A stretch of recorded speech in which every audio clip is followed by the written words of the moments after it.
من وقت للتاني التاريخ بيحب يفكرنا إن العالم اللي احنا عايشين فيه ده مش ثابت. كل حضارة وكل حدث حصل أو ما حصلش أثر على شكل التاريخ كله. ومن هنا جت فكرة سلسلتنا الجديدة ماذا لو، سلسلة بنسأل فيها أسئلة ممكن تكون بسيطة بس بتحمل وزن تغيير العالم كله. ماذا لو حضارة ما قامتش، حرب ما حصلتش، أو أعظم إنجاز بشري ما اتبناش أصلا؟ فالحلقة النهاردة هتكون عن سؤال واحد بس: ماذا لو لم تبنى الأهرامات؟ تعالوا نعرف الإجابة إيه في سطر حضارة، وده لأن لكل سطر أثر ولكل حضارة قصة.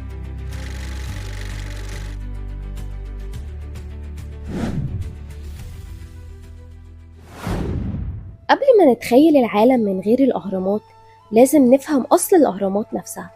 الأهرامات المصرية مش مجرد حجارة مترتبة فوق بعض، لكن هي رمز حضاري سياسي اقتصادي ديني وعلمي في نفس الوقت.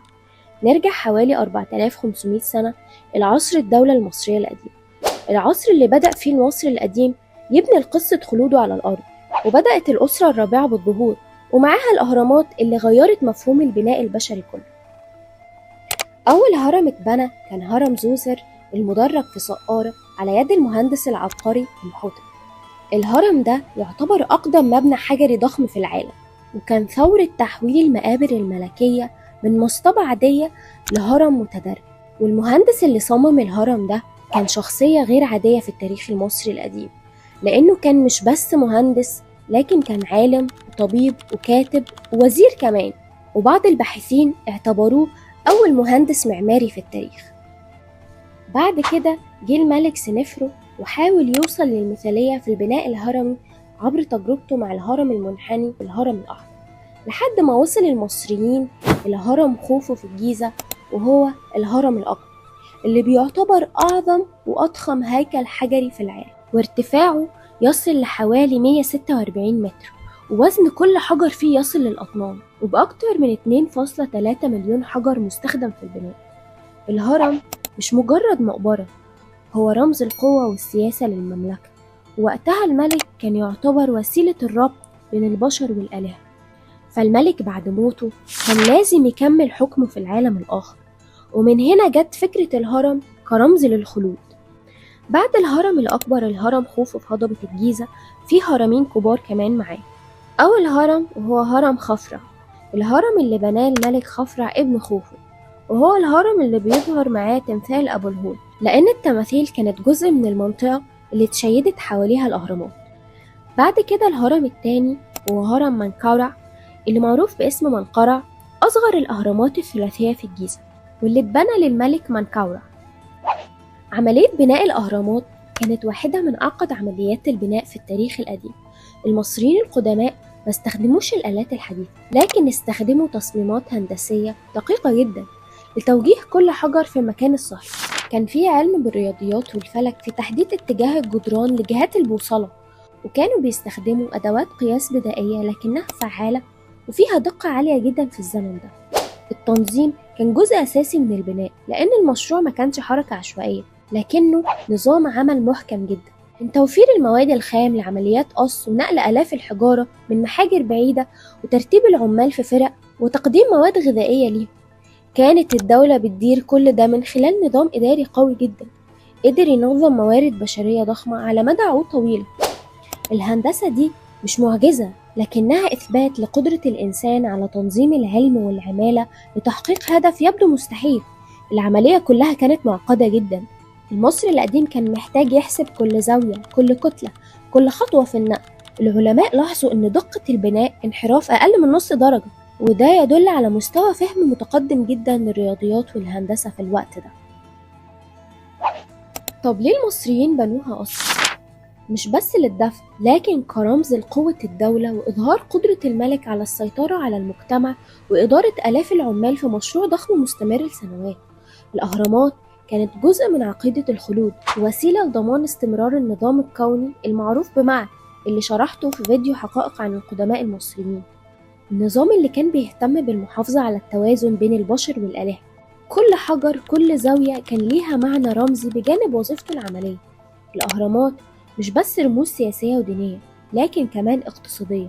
المشاريع الضخمة دي كانت بتنشط الاقتصاد، بتوزع الغذاء، وبتخلق وظائف، وبتحرك التجارة والموارد عبر مصر كلها. وجود مشروع زي ده محتاج إدارة محكمة، وجعل المجتمع كله متكاتف حول هدف واحد، وده ساعد على تقوية الدولة داخليا وخارجيا. أما عن أهميتها النهاردة، كلمة أهمية الأهرامات مش بس في كونها مقابر لملوك، لكنها أثرت في العالم كله. الأهرامات بتعكس نظام اجتماعي قوي منظم، وبتظهر إن المصري القديم كان فاهم هندسة وفلك بطريقة متقدمة جدا بالنسبة لزمنه. ووجودهم لحد النهاردة معناه إن البشرية قدرت تبني مشاريع ضخمة قبل آلاف السنين بدون تكنولوجيا حديثة. ووجود الأهرامات النهاردة بيأثر على اقتصاد مصر عبر السياحة، وبيخلي العالم كله يكتشف جزء مهم من تاريخ البشرية في مكان واحد. وده بيقوي الهوية الثقافية للمصريين في العصر الحديث، وبيعزز الفخر بتاريخهم وعظمة أسلافهم. وتصنيف الأهرامات ضمن عجائب الدنيا السبع القديمة بتديها قيمة رمزية لا تنسى، وده سبب إن كل الباحثين من قديم الزمن لحد النهاردة مش قادرين يبعدوا عينيهم عنها. لكن السؤال الكبير، ماذا لو لم تبنى الأهرامات من الأصل؟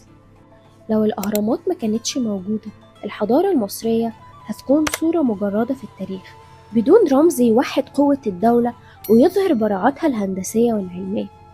العلم الهندسي كان ممكن يتأخر، ففكرة المشاريع الكبيرة والعملاقة كانت ممكن ما تظهرش بنفس الشكل، وحتى الأغاريق واليونانيين كانوا هيفقدوا مصدر الإلهام الكبير في العمارة والهندسة المصرية. السياحة المصرية النهاردة كانت هتكون أقل بكتير، والصورة اللي العالم بيشوفها عن مصر كانت هتكون مجرد تماثيل ونصوص، مش هرم ضخم واقف في الصحراء شاهد على قوة العقل البشري. فمن غير الأهرامات، المصري القديم كان هيضل الحضارة عظيمة، لكن مش بنفس الوزن الرمزي اللي أثره على العالم كله. التنظيم، الهندسة، الدين، والقدرة على تنفيذ مشاريع ضخمة، كل ده كان ممكن يتغير. فالحضارة المصرية كانت هتكون مجرد صفحة في كتاب التاريخ، مجرد رمز خالد للإبداع البشري. في النهاية، الأهرامات مش بس حجارة فوق بعض، هي رسالة من الماضي للبشرية كلها، رسالة بتقول إن الإنسان لما بيؤمن بفكرة ويجمع علمه وطموحه ممكن يسيب أثر يعيش آلاف السنين. وده اللي بنشوفه ونعيشه كل يوم وإحنا قدام الأهرامات. والسؤال النهائي اللي هسيبه ليكوا، هل الأهرامات كانت ضرورة تاريخية أم كانت اختيار واحد فقط غير مصير حضارة كاملة؟ اكتبوا رأيكم في الكومنتات، واختاروا الحلقة الجاية من سلسلة ماذا لو عن أي حضارة أو حدث تحبوا نستكشفه. لو الفيديو ده عجبك اعمل لايك عشان يوصل للناس أكتر مهتمة بالفكرة، ما تنساش تعمل سبسكرايب عشان يوصلك كل جديد. كنت معاكم آلاء في سطر وحضارة.